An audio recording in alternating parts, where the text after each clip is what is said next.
Welcome or welcome back to the channel. In today's video, I'm going to be sharing a story time because what? We all have a story or stories to tell. So I'm going to be sharing mine. I ask that if you have any questions, you put them in the comment section. I'll respond to as many questions as possible. And when I'm eligible to go live, I can answer some questions on a live stream. All right, let's get into it. Sufficient grace. Born into a pool of rejection, it wasn't long before it became a following reflection. In my early years, my mother and father were out of place. I didn't know they were forsaking me, just as I didn't know God was taking me and making me to be who He now sees. I didn't begin a relationship with my earthly father until I was almost 16. By then, I had already been demeaned.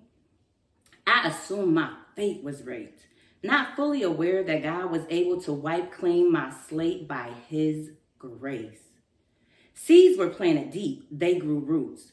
Those seeds developed eyes, they grew too. They saw what had been internalized.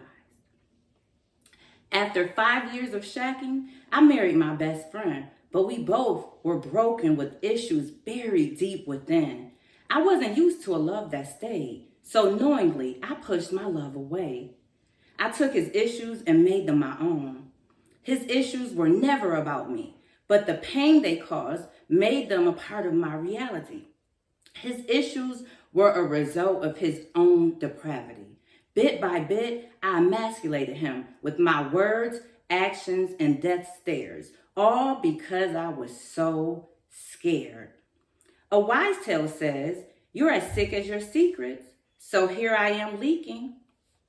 God has provided grace for the affair, grace for the torment that came by way of day and nightmares, the constant thoughts of the two innocent lives lost. I wonder if it's a girl or a boy.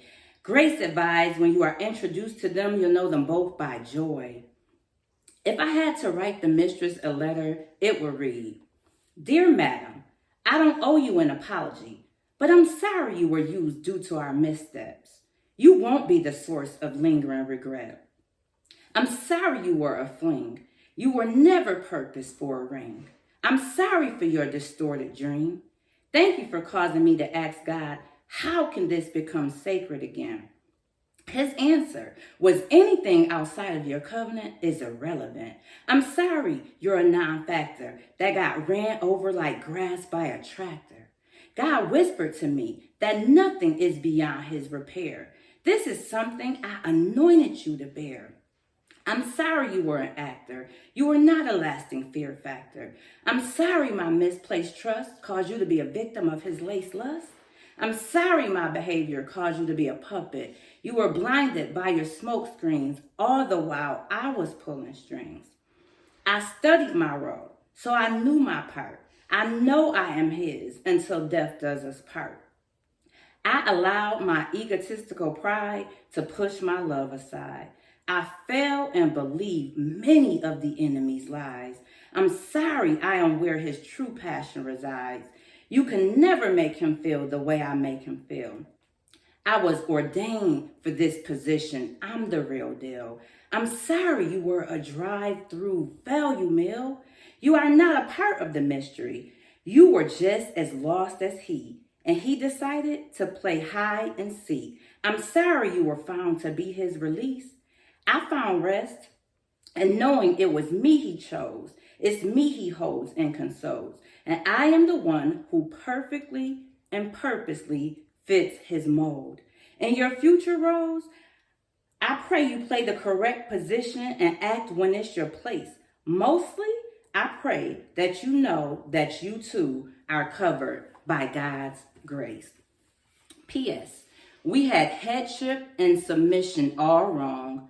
Now we are dancing to a new beat and singing a new song. Now that that's out the way, let me state, I am not making excuses for my man. I just clearly see God's hand. I am not shifting blame for my shame. My love language is to give. His is affection. This caused interruptions in our love connection. Remember, I was born into a pool of rejection. Abandonment was a spirit that constantly chased me. This led to mental slavery, but I declare by God's grace I am now free. Our pain is being radically weeded and sifted with the spiritual toe, making room for our love garden to blossom and grow. Since I'm telling the truth, let me share that for years I felt cursed. Then I realized I opened doors labeled perverse. I may not have opened my legs, but I certainly opened my mind and heart. Now you do the math. It's not calculus. It all constitutes for God's wrath but grace. I began to speak to my insecurities, demanding that they flee, knowing that I was made in the image of God's beauty. I was raised in the church, but not in the gospel truth. Legalism soon became a strangling noose. We were told not to wear pants, not to wear red, not to wear makeup, not to walk or talk with those who look different than us. We were treated as Christian robots dressed in long sleeves and skirts well below the knees. Our language was Christianese.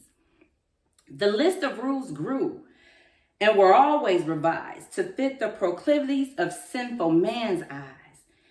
This I quickly grew to despise, and what was being spoon-fed, I could not find rest. Soon after, I began to fail the swallow test.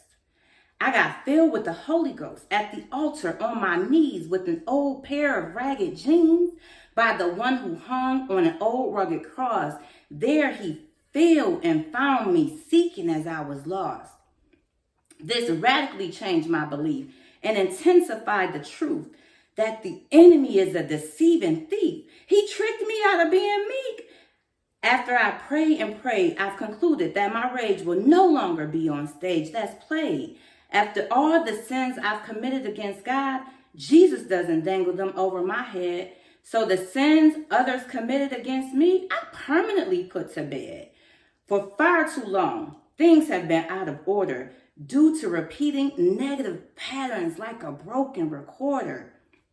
I toil with what I would tell my children. I toil with what they would think of all that they had heard and seen. My wedding pictures depict me as pretty and petite in a white dress, but I walk down the aisle a dignified, self-righteous mess. Together, my love and I shared 4 children. Now we have 6. Having to explain this made me feel like kicking bricks. Many days and nights I wailed because I felt like it was my children I failed. Now we support one from a jail cell. I thought to myself on many occasions, they didn't ask to be here. Did I really invite them on a date with my fate? Suddenly, I remembered we all come from the dysfunctional Addams family. If you don't believe me, then check your tree. God gently whispered, they have to press forward and run their own race. And when they fall, I will catch them by my grace. In that moment, I became grateful for my fate. Now, young and old, I invite you to come to the altar. Come as if you were in a solo race, because here at the altar is sufficient grace. If you like this video, I hope that you will like, comment, and subscribe. Thank you.